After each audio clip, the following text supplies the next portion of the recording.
Support for Up to Date is provided by Geisinger, providing world-class care for our community, here where it matters.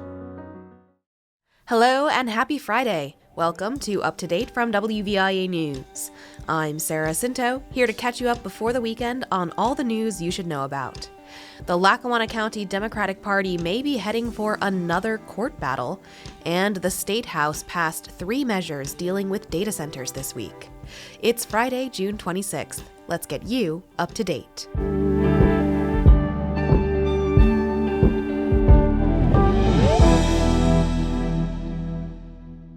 Let's start in Lackawanna County. A sharply divided Lackawanna County Democratic Party may be headed for another court battle. This one is over who can serve as the party committee members when the committee votes to pick new officers at an upcoming reorganization meeting. WVIA's Boris Krauchenyuk explains. This all started because current County Democratic Chairman Chris Patrick, who's not seeking a new term, declared 76 recently elected party committee members ineligible to be members. He said he did that because they violated a party bylaw by supporting non-Democrats in special or general elections last year. If you openly support a member of another party other than the Democratic Party in a special or general election, you're not eligible to serve on the committee, and if you are on the committee, you will be removed for a 2-year period. So that's what I did. If his decision holds, the 76 won't be able to serve and won't be able to vote for a new chairman and other officers next month. The thing is, Democratic voters elected the 76 to the committee seats during the primary election in May, and that has Lexi Kelly upset. She's a leader of the Lackawanna United Democrats, a faction of the Democratic Party, and she's a candidate for party chairperson and one of the Bard committee women. She's vowing a legal challenge. Another of the people declared ineligible is Scranton City Councilman Patrick Flynn. He's State Senator Marty Flynn's cousin. Marty Flynn has already said that he does not condone what Chairman Chris Patrick did. Patrick Flynn called Patrick's decision a little ridiculous because Patrick never enforced the provision before. Members of the committee have run as independents in the past. Members of the committee have supported them, so now on his way out the door, it's enforced to the tune of 76 individuals. Just beyond my comprehension that this is the way to leave the party behind, is to basically burn it to the ground on your way out the door. It makes me sick. I'm Boris Krauchenyuk, WVIA News. Thanks, Boris. Find more of that story at WVIA.org. To Harrisburg now, state lawmakers have passed 3 measures this week to pump the brakes on data center development. Tom Reese reports for WVIA. Polls show public opinion is soured on data centers, and Harrisburg appears to have noticed. State House members voted almost unanimously to pause data center construction for 6 months, so local officials have time to update zoning rules. The House also voted to repeal a tax credit meant to benefit AI and cloud computing companies. Yet members also passed a separate bill that continues to offer incentives, but only for developers whose practices meet development standards outlined by Governor Josh Shapiro. Westmoreland County Republican Eric Nelson was the lone lawmaker to vote against each measure. He says Pennsylvania should welcome the industry. These data centers are coming because all of us want to use the data. Is this nation going to control it, or is another nation going to control it? Where are they going to build? Shapiro's plan has gotten pushback from grassroots groups who say enforcing regulations on data centers is more effective than offering optional incentives. Reporting from Harrisburg, Tom Reese.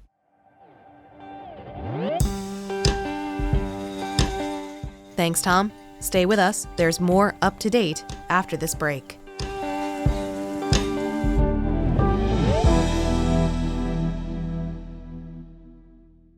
We report to you. Subscribe to the WVIA News Notes e-newsletter for the latest from the news team. Visit wvia.org/news and click on the subscribe button to receive the newsletter every Tuesday and Friday morning. Welcome back. Well, it is finally Friday, and that means time for Community Connection with WVIA's Lisa Mazzarella. Catching up with Connie Donlan, Executive Director of the Berwick Arts Association, was a joy because prior to her nonprofit taking shape, Connie always believed bringing people together should always include a splash of color. Connie Donlan takes the story from here. I walked through this ugly alley every day to go to work, and I thought, why does this alley have to be so dingy and ugly? And I started talking to artists. I said, well, how would you feel if I get permission for you to paint on this wall? Family friendly and positive is what I'm looking for. And the artists just started to deliver designs. And so I got permission and we started painting the wall. Is the original mural still there? Euclid Alley is still painted. A lot of original work is still there from 2010, 16 years later, and a little touch up in some areas. Overall, they're the original pieces that were there. About how many artists are represented in that inaugural endeavor? There's over 21 different artists in that alley, and it just made it a little brighter inspiration to walk to work with some color in your face rather than a dingy wall that looked unloved. I'm just kind of curious to find out, though, when did you decide this really should be something that should be supported, not only by the community, but by maybe a foundation or other people who appreciate works of art? I did the grassroots thing for 11 years, and I believed in art, and I loved the inspiration that I got when working on the artwork with people. So we had several other projects like Sponsors Park, the Burvon Pool, asking anyone to come and paint. So it was kind of a paint by number. We put a design up on the wall, provided paint and brushes, and everybody came out to do it. There was an incredible energy around bringing people together like that. People that wouldn't necessarily be talking to each other, standing next to each other, from a church group to Brian, our one artist, had tattoos on his forehead. And I was like, these two people would probably not have ever met. To have a common ground, like we're creating something together. And I'm getting goosebumps right now because it makes it so very soul-filling to have created that environment. How do you feel knowing that an idea has grown into such a wonderful organization, bringing all these different people together? I feel very proud to have brought people together around art. I really do believe that it's a common ground, and that breaks down barriers. It's really just about people coming together and having a piece of artwork to look at for many, many years later is a great outcome. Berwick had its ups and downs. I feel very proud of the work to have our community have art in it because a lot of people thought it didn't belong there at first. And I saw it differently, and we made it happen. That is your mantra, make art happen. But you can read a lot into that.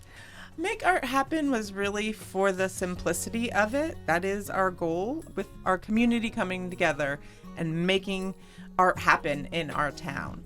What is the overall message that you want your murals to bring to people who come to Berwick? That something's happening here. There's good people here, and we care about our town.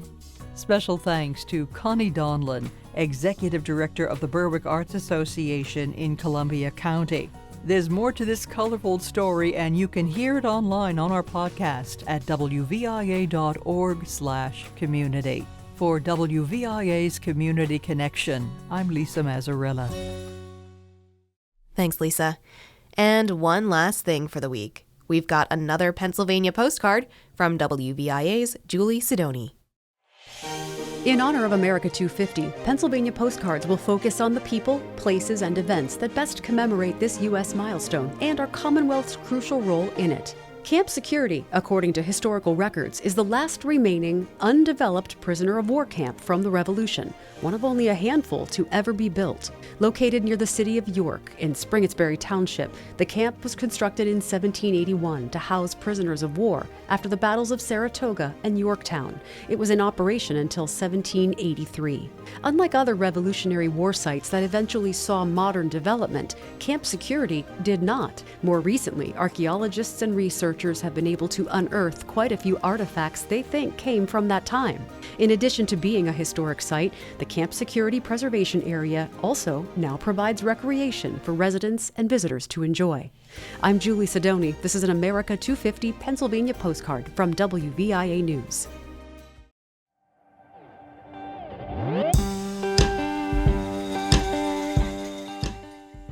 So, how are we feeling? All caught up and ready for the weekend? Find more stories at WVIA.org. I'm Sarah Scinto. Thanks for listening this week. We're back on Monday, so make sure you subscribe and tune in so you don't miss a beat. Have a great weekend, everyone. I'll catch you next week, right here on Up to Date.